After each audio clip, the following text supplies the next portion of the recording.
Hello everyone, today we'll talk about how to fix or how to solve your TikTok problem. To know how to fix or how to solve your TikTok problem, you should just go to settings. After that, we click apps, default apps, app settings. Here on this page, we click on TikTok and you will enter. When you will find this page of app info, you will click on first stop and you will click OK. Here we go to click storage. Then we click clear cache.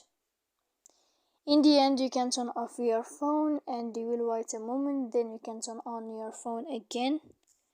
If it's not working, you can go to Play Store, you will search about TikTok. When you'll find updates, you can update your application here. So please don't forget to support us by like and subscribe. See you next time in another video, and thank you for your attention.